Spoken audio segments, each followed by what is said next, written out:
Buka.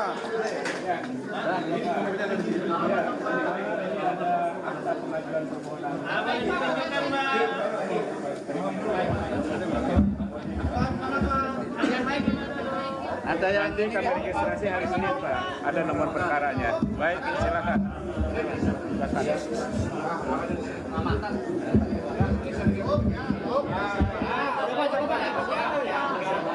Pegang.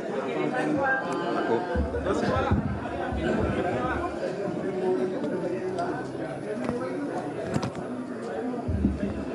Saudara-saudara sekalian, terima kasih sudah lama menunggu. Tapi alhamdulillah pendaftaran permohonan PHPU Paslon 03, Pak Ganjar dan Pak Mahfud sudah selesai. Dan nomornya adalah,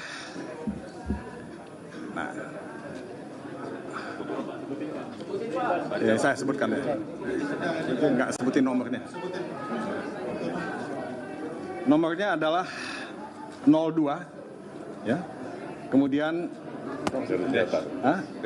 Des 03 garis miring AP3 Des Pres, ya, garis miring PAN titik MK, kemudian garis miring 03 dan garis miring 2024. Jelas ya? Oke, makasih. Saudara-saudara sekalian, saya hanya ingin menyampaikan terima kasih kepada teman-teman di Mahkamah Konstitusi yang sudah menerima pendaftaran yang kami lakukan pada hari ini. Memang masih ada bukti-bukti yang belum ya kami ajukan, tapi malam ini insya Allah kita akan lengkapi bukti-bukti yang belum sempat ya kita binding ya, belum sempat kita bundel pada hari ini. Jadi insya Allah malam ini itu akan dilengkapi dan kita akan siap untuk bersidang ya pada jadwal yang ditentukan oleh MK. Nah, saudara-saudara, permohonan kami cukup tebal, ya, itu 151 halaman. Ya, itu belum disertai dengan, belum termasuk bukti-bukti, ya, dan lampiran yang lain. Ya. Tentu ada posita seperti biasa, ada petitum. Nah, saya hanya ingin menjelaskan beberapa hal secara sangat umum, karena secara detail nanti akan kita sampaikan pada persidangan di MK nantinya. Pada intinya, seperti juga sudah diungkapkan di media, kami meminta diskualifikasi kepada pasangan Paslon 02 yang menurut hemat kami ya, telah didaftarkan dengan melanggar ketentuan hukum ya, dan etika. Dan itu sebetulnya sudah dikonfirmasi oleh MK-MK dan terakhir oleh DKPP. Ya, tapi saya tidak ingin detail mengenai hal ini. Saya hanya ingin memberikan semacam apa ya, indikasi. Ya. Kemudian juga tentu karena ada diskualifikasi, kita juga memohon pemungutan suara ulang di seluruh TPS di Indonesia. Jadi bukan di satu tempat atau dua tempat, tapi di seluruh Indonesia.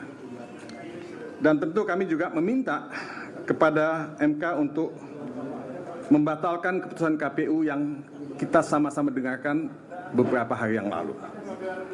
Dan memerintahkan KPU untuk menyelenggarakan pemilihan pemungutan suara ulang seperti yang kami minta. Nah, saudara-saudara, ini intinya yang kami minta. Tapi saya ingin mengajak teman-teman untuk melihat apa sih sebetulnya persoalan yang kita hadapi. Ya, karena menurut saya kita dalam satu momen ya yang sangat menentukan dalam kehidupan kita berbangsa dan bernegara ini. Kita ini mau membawa bangsa ini kemana? Kita ini mau membawa negara ini kemana?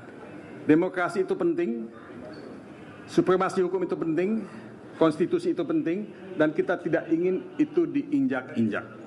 Kita tidak ingin itu dilanggar. Ya, nah kita melihat asal muasal ini semua adalah nepotisme. Sekali lagi saya ucapkan nepotisme yang membuahkan abuse of power, penyalahgunaan kekuasaan yang terkoordinasi. Ya. Nah, ini yang menjadi inti dari persoalan kebangsaan dan kenegaraan yang kita hadapi ini.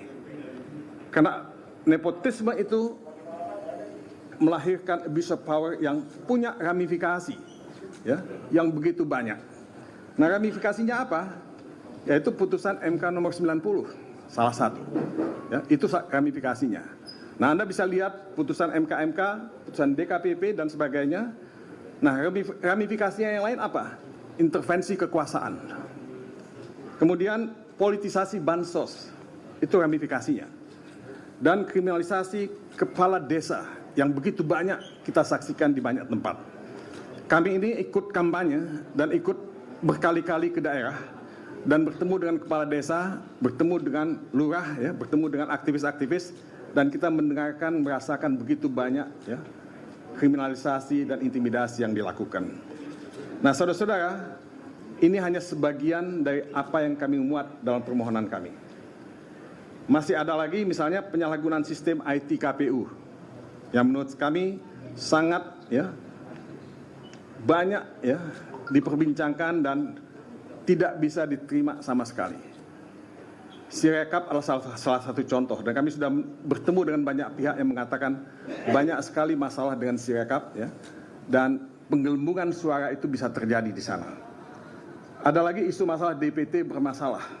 Tapi sekali lagi saudara-saudara, saya tidak ingin mengungkapkan itu semua.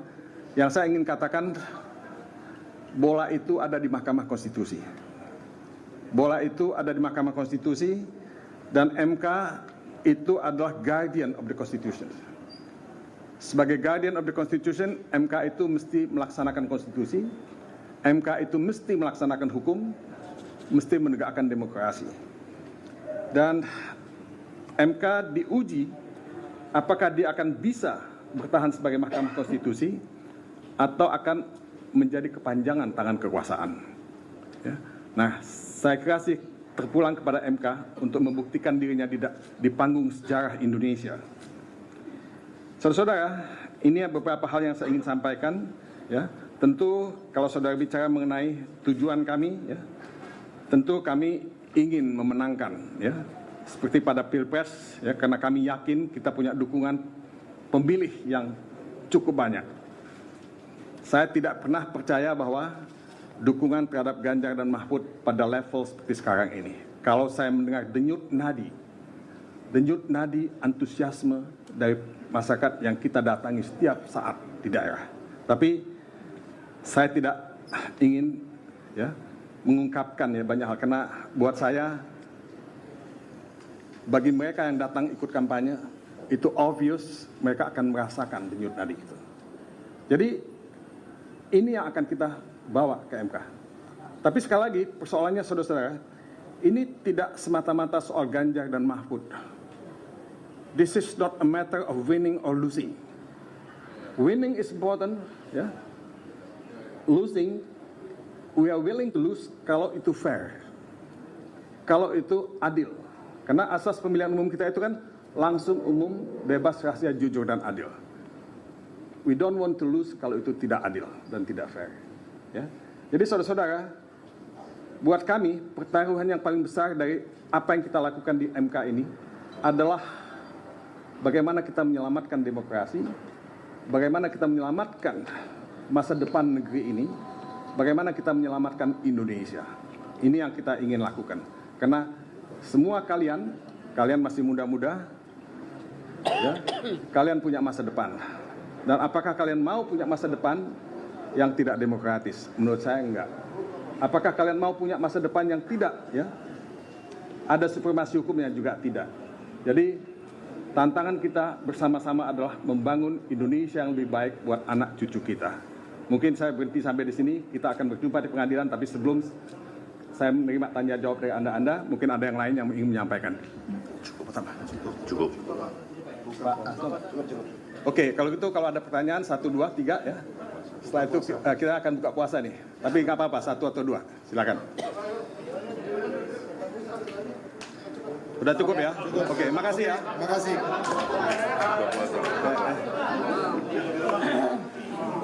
dan bertanya.